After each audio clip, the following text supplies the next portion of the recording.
Stock market के अंदर जब भी किसी कंपनी की बात आती है जिसका मार्केट कैप भी बड़ा हो प्लस रिटर्न भी बड़ा मिल रहा हो, तो उस कैटेगरी में आज भी एक लार्ज कैप कैटेगरी की कंपनी में डिक्सॉन टेक्नोलॉजी के बारे में चर्चा हर इन्वेस्टर करता नजर आएगा। और आज भी इन्वेस्टर के पोर्टफोलियो में 2024 खत्म होकर के 2025 लगने वाला है, उसकी शुरुआत होने वाली है।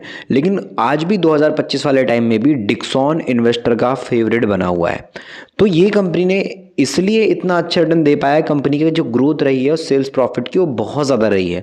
तो इन्वेस्टर को जो बाजार में उम्मीद होती है कि कंपनी की ग्रोथ बढ़ते रहना चाहिए, तो वो ग्रोथ कंपनी में कंटिन्यू बढ़ते रही और बड़े परसेंटेज के साथ बढ़ती रही, जिसके कारण डिक्सॉन आज भी अगर आप देखोगे तो जनवरी बात करें यहाँ पर जो जनवरी 2024 था, तो उस हिसाब से देखा जाए तो अभी तक 178% का रिटर्न दे चुका है। एक साल होने जा रहा है और एक साल के अंदर इस कंपनी ने 2 गुना से भी ज़्यादा पैसा इन्वेस्टर का कर दिया।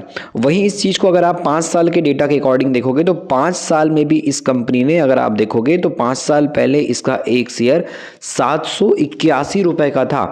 आज के टाइम पे डिक्सॉन टेक्नोलॉजी का एक शेयर 18,000 रुपये के आसपास है।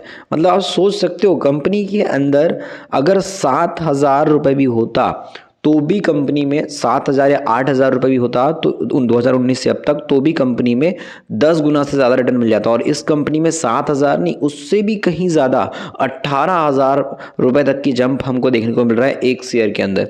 मतलब इन्वेस्टर ने 700 रुपये लगा करके भी अपने पोर्टफोलियो में 18,000 रुपये के आसपास का अमाउंट बना लिया है। जिसने भी 2019 के टाइम पे इन्वेस्टमेंट किया होगा तो 781 का 18,000 बन चुका है।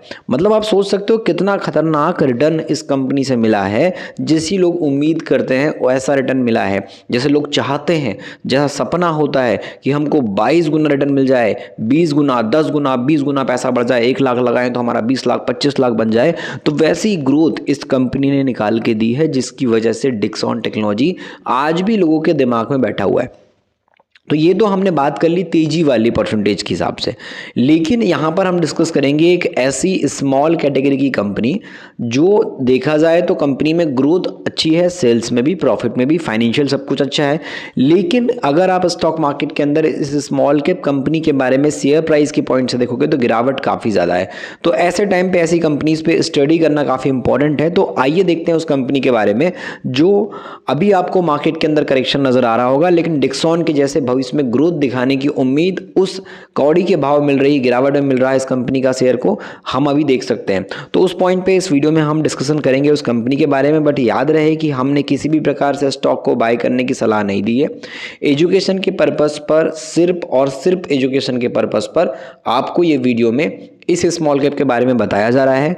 वीडियो के अंदर किसी भी प्रकार से आपको शेयर खरीदने या बेचने की सलाह नहीं दी गई है, क्योंकि हम सेबी रजिस्टर्ड एडवाइजर नहीं है। तो ऐसे में आपको किसी भी स्टॉक को खरीदने या बेचने की सलाह नहीं दे सकते। बट हाँ, एक अपना पर्सनल ओपिनियन मार्केट के अंदर जो अभी हो रहा है उसके बेस पे इस वीडियो में हमने तैयार किया है। तो इस वीडियो को इन्फॉर्मेशन के उद्देश्य से देखिएगा और एंड तक देखिएगा, काफ़ी इन्फॉर्मेशन आपको मिलेगी। और अभी जो मार्केट में अपॉर्चुनिटी है या फिर जो भी आपको अभी ध्यान देना चाहिए, उस पॉइंट पे ये वीडियो आपके लिए डेफिनेटली काम की होने वाली है। यहाँ पे चर्चा हम जिस कंपनी की बात कर रहे हैं तो उसके क्लाइंट बेस की बात करेंगे। तो क्लाइंट यहाँ पे आप देख सकते हो JSW, आपको नवीन फ्लोरिन, ONGC, ITC, और भी बात की जाए JK paper, multiple companies, Nirma company देखने को मिलेगी, CK बिरला हो गई, ओपाल की बात करें, दीपक नाइट्राइट आपको नज़र आ जाएगी। उसके अलावा यहाँ पे इटर्निस की बात करें, मल्टीपल गोदरेज हो गया, GNFC है, HP है, और भी बहुत सारी कंपनीज जो मार्केट के अंदर रेपुटेड कंपनी उनके साथ मिलकर काम कर रही है। चाहे अतुल की बात करें, अमूल की बात करें, ये सब कंपनी, बायर हो गया, BHEL की बात करें, भारत पेट्रोलियम की बात की जाए या फिर सिप्ला की बात करें, ये सब ट्रस्टेबल कंपनी, टाटा कंपनी आप देखोगे इन सब के साथ मिलकर के काम करें। तो कंपनी का जो क्लाइंट बेस है वो काफ़ी स्ट्रॉन्ग आपको दिखाई देगा बड़ी बड़ी कंपनी के साथ। आदित्य बिरला ग्रुप, आरती इंडस्ट्रीज, अडानी, इंडियन ऑयल, ये सब company, Jindal steel, L&T, multiple बड़ी बड़ी कंपनियों के साथ मिलकर के ये अपना बिजनेस चला रही कंपनी। क्लाइंट बेस इसका काफ़ी ज़्यादा आपको स्ट्रॉन्ग नजर आएगा। PI industries, NTPC, Praj industries, multiple companies के साथ, SRF जैसी कंपनियों के साथ मिलकर के अपने बिजनेस को ये कंपनी आगे बढ़ा रही है और अपना पैसा बना पा रही है। अगर आप यहाँ पे देखो तो कंपनी का जो काम है उसमें स्टेनलेस स्टील होता है हाई क्वालिटी का, उस पर कंपनी काम कर रही है। उसके अलावा अगर आप देखो तो यहाँ पर स्टील हाइड्रोलिक की बात करें, उसमें कंपनी काम चलता है। पाइप जो होते हैं स्टील के, उस पर कंपनी काम कर रही है। वेल्डेड पाइप होते हैं, उस पर भी काम नज़र आएगा। तो इस तरीके से मल्टीपल बेसिस पे जो प्रोडक्ट है उस पर कंपनी काम करती है। अगर हम मार्केट में देखें तो यहाँ पर कंपनी पाइप, ट्यूब और यूट्यूब वगैरह कंपनी बनाती है। यहाँ पर बात की जाए तो यहाँ पर 80 से ज़्यादा क्लाइंट कंपनी की ग्रोथ के हिसाब से है और 36,000 metric ton per annum company की प्रोडक्शन कैपेसिटी है। और ग्रोथ के हिसाब से कंपनी अच्छी ग्रोथ कर रही है, 48% की CAGR से ग्रोथ कर रही है। 30 से ज़्यादा देशों के अंदर यहाँ पे अपने बिजनेस को बढ़ा रही है। मार्केट के हिसाब से अगर आप देखोगे तो एरिया वाइज बात करें तो डेयरी है, फार्मास्यूटिकल इंडस्ट्री है, उसके अलावा बात की जाए तो ऑटो इंडस्ट्री है, एरोस्पेस इंडस्ट्री है, ऑयल एंड गैस इंडस्ट्री है, फूड एंड बेवरेज प्रोसेसिंग की बात करें, मरीन इक्विपमेंट की बात करें, हीट एक्सचेंजर की बात की जाए, रिफाइनरीज की बात करें, पावर प्लांट की बात करें, ये सभी के बेसिस पे केमिकल, फर्टिलाइजर, इन सब के हिसाब से कंपनी आपको काम करती नजर आएगी अलग अलग इंडस्ट्री के बेस पे।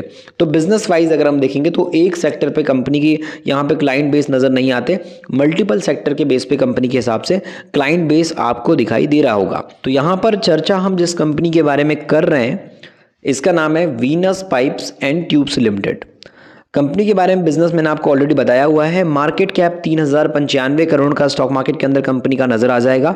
करंट प्राइस इसका अभी 1519 के आसपास, ऑल टाइम हाई प्राइस इसका 2490 यानी कि 2500 के आसपास का था।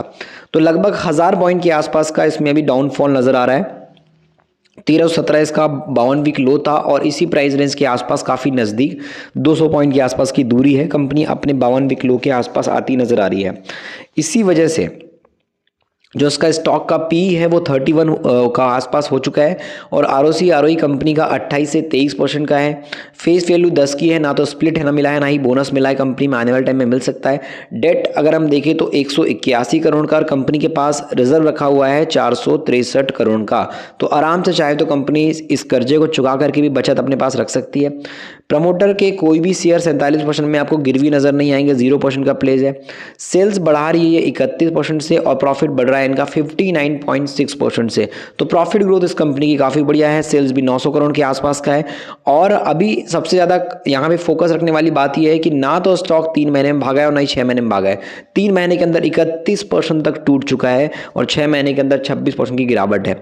तो काफ़ी ज़्यादा भयानक गिरावट आने की वजह से अगर आप देखोगे तो कंपनी का जो पी रेशियो है वो अगर हम देखें स्टॉक के बेसिस पे, तो यहाँ पे जो स्मॉल कंपनी की बात करें, यहाँ पे जो पी रेशियो है इसका पी रेशियो मीडियन पी से भी नीचे आ चुका है और डाउन ट्रेंड में मीडियन पी नजर आएगा। 40 के आसपास का पी था मीडियन पी, उससे भी नीचे है 30 के आसपास अभी इसका पी आ चुका है। तो मार्केट के बेस पे देखा जाए तो 5 साल की प्रॉफिट ग्रोथ अच्छी, 3 साल का ROE काफी अच्छा है। स्टील और मीडियम स्मॉल कैटेगरी की बात करें तो इसमें मल्टीपल कंपनीज है, बट फिर भी कंपनी की प्रॉफिट की ग्रोथ काफी शानदार है, क्योंकि 1 साल पहले कंपनी 20 करोड़ का प्रॉफिट करे थे, अभी 24 करोड़ का कर रही है। ईयरली बेस पे कंपनी का प्रॉफिट अगर आप देखो तो 32 करोड़ का था आज से 3 साल पहले, अभी कंपनी 100 करोड़ के प्रॉफिट में बैठी है। तो ग्रोथ वाइज अगर हम देखें तो इस कंपनी में काफ़ी अच्छी इंप्रूवमेंट आई है। और मार्केट के हिसाब से अगर हम देखें तो अभी भी ये अपने प्रॉफिट ग्रोथ को बढ़ा रही है 60% के साथ में, और 1 साल में मात्र 12% तक भागा है। यानी कि देखा जाए तो इन्वेस्टर को इस कंपनी से कुछ खास प्रॉफिट नहीं मिल पाया, कुछ खास तेजी नहीं आ पाई है। तो उस पॉइंट पे यहाँ पर इस पर ध्यान देना इंपॉर्टेंट हो जाता है, जो कि कंपनी के अंदर अगर आप देखोगे तो यहाँ पे आपको नजर आएगा कि प्रमोटर 47% है, FIS 5% है और FIS का इन्वेस्टमेंट धीरे धीरे बढ़ रहा है, DIS का इन्वेस्टमेंट भी धीरे धीरे बढ़ रहा है। तो DIS की जो खरीदारी है इस कंपनी में काफ़ी अच्छी हो रही है मार्केट के हिसाब से। अगर आप ध्यान से समझोगे तो स्टार्टिंग के टाइम पे 7% का DIS था, उसके बाद बीच में स्टेक इनके करके वापस से इन्होंने 7% ला दिया। यहाँ पर आप देखो 7% पे प्रमोटर आ गए थे, मतलब DIS आ गए थे। 7% के DIS अभी इंक्रीज होकर के 14% पे आ गए हैं। तो लगभग गिरावट के टाइम पर अभी जो 3-4 बात की जाए महीनों के अंदर बड़ी गिरावट आई है, उस पॉइंट पे DIS ने अपना पैसा बढ़ाया है। तो बड़ा इन्वेस्टर जो है इस कंपनी में अभी के टाइम पे इन्वेस्टमेंट अपनी गिरावट में बढ़ा चुका है। तो उस पॉइंट पे देखा जाए तो कंपनी में बड़े इन्वेस्टर के अभी जो फोकस है, जो पैसा है वो लगा हुआ है। तो यहाँ पर कंपनी की हमने यहाँ पे चर्चा इसलिए की कि अभी गिरावट है और प्लस कंपनी के फंडामेंटल भी अच्छे हैं, जिससे कि आने वाले टाइम में बाउंस बैक करने के, जो वापसी करने की बात की जाए, वो चांसेस कंपनी में बढ़ते नजर आते हैं। स्टडी कर सकते हैं इसको, हम चाहें तो कॉपी में नोट करके रख सकते हैं कि गिरावट वाली कंपनी में अभी वीनस पाइप भी है। तो उस हिसाब से हमने इसको चर्चा किया था। बाकी आपको कोई भी यहाँ पे खरीदारी करने की सलाह नहीं दी है, एजुकेशन के पर्पज़ पे हमने एक आपको इन्फॉर्मेशन दी है कि स्टॉक मार्केट के अंदर ये कंपनी अभी गिरावट में चल रही है प्रॉफिटेबल होने के बाद भी। बाकी अगर आपको मार्केट सीखना है और अच्छे से सीखना है तो फिर आप ई बुक पढ़ सकते हो, मिडिल क्लास का स्टॉक मार्केट ई बुक, जिसमें हमने आपको समझाया है कि मार्केट के अंदर कब अपॉर्चुनिटी को समझना है, कब लॉस होता है, कब प्रॉफिट कमाना होता है, एक आम आदमी क्यों फंसता है, एक आम आदमी के माइंडसेट में क्या बदलाव आना ज़रूरी है, और वो सब चीज़ें जो एक इंसान जो नॉर्मल फैमिली का होता है परेशानी झेलता है एक गरीब परिवार में होने की वजह से, तो उस कंडीशन में मार्केट में अगर परेशानी आई तो भी एक इंसान कैसे आगे बढ़ सकता है, स्टॉक मार्केट में सफल हो सकता है, वो चीज़ आपको शुद्ध हिंदी में पढ़ने को मिलेगी। एक आम आदमी की पूरी जर्नी को समझ करके यहाँ पे जीरो से बात की जाए तो लाख रुपए अर्न करने तक का जो स्टॉक मार्केट का सफ़र है वो आप पढ़ोगे, शुद्ध हिंदी में अवेलेबल है, लिंक डिस्क्रिप्शन में है, उससे आप मार्केट को सीख सकते हो, समझ सकते हो।